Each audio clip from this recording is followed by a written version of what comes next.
Eddie, and I purchased this bike from Bikesdirect.com. I ordered it on Saturday, and it got here on Wednesday. It was impressive of how fast they shipped it to me. The shipping went well. There was no damage done to the crate, or excuse me, the box. The frame was not damaged. None of the components were damaged. They were all packed in there pretty good. I did try to make a video. My camera went kaput, and so I got it fixed, and I'm able to at least give a review of what I've experienced so far by putting the bike together and tuning it. Now, putting it together was very easy. All I needed was an Allen wrench kit that you can get, a Phillips screwdriver, and I used my box knife to get into the box. I probably could have used a putty knife to pop the lid open. There was a lot of glue on it.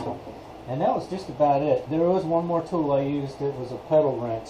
I used an adjustable wrench, but I went and bought a pedal wrench after that because the adjustable wrench doesn't fit in between the pedal and the crank too well.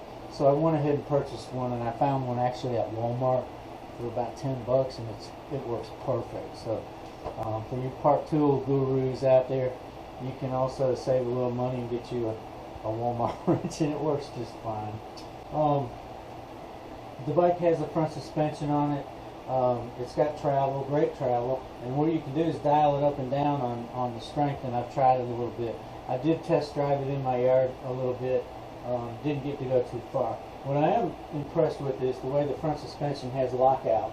It has a lockout device right here on the handlebars that I can literally lock or release the suspension.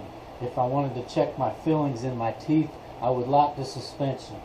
But I'm going to leave it unlocked while I'm on the trails. Maybe I'll lock it on the street if I ever drive it on the road.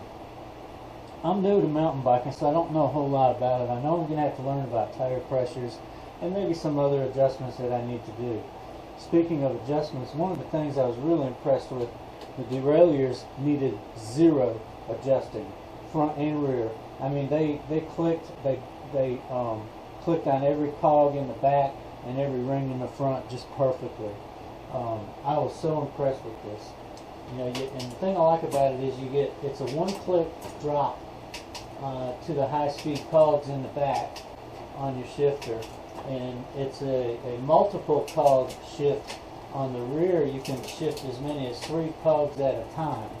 Get right back up to the high gear or the low gear, or drop back down to the low gear, or the high gear. I get these mixed up. But yeah, you can go from the high speed to the low speed relatively easily and quickly. I did have to assemble the rotors. They were not put on the rim. I'm assuming to protect them from shipping, which was very, very smart. They were just put on with Allen wrenches, Allen screws that is. The front and rear both were not assembled, so I put those on, and I had to adjust them. And I'll show you at the end of this video how I adjusted them. Basically, there's a couple of screws back there. You just loosen them up, pull the brake tight, tighten them back up, and you're good to go. So I'm going to take this thing and test ride it a few times, and maybe put some more feedback on it. But right now, from what I've seen, I'm very impressed, and I think I want to thank Bikesdirect.com for making this happen. It was very affordable. For less than $1,000 you can really get set up and going. Like I said, I'm new to mountain biking, and I'm hoping that I can fit in with the guys out there soon, learn the trails with them, and have a little fun that way. I've enjoyed road biking for about 10 years now, and I'm starting to kind of blend the two together and keep on riding. So thanks very much. Hey, I got this Moteobecane bike here, and I'm adjusting the rotor and the calipers here on the brake. I noticed when I roll the wheel, now this is out of the box, and I had to put the rotor on, and you should align these things, and this is how I'm going to do it.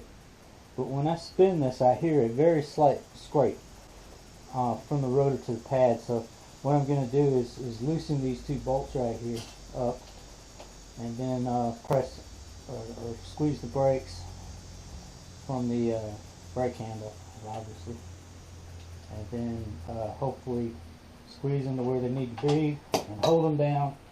Oops. And then tighten them back up while I'm holding the brake handle, and that should do away with my, it's very, very little scraping. but since it's new, I wanna take care of it. So what I did is I got it on there good and snug on the rotor. I'm gonna hold it while I tighten these up gently.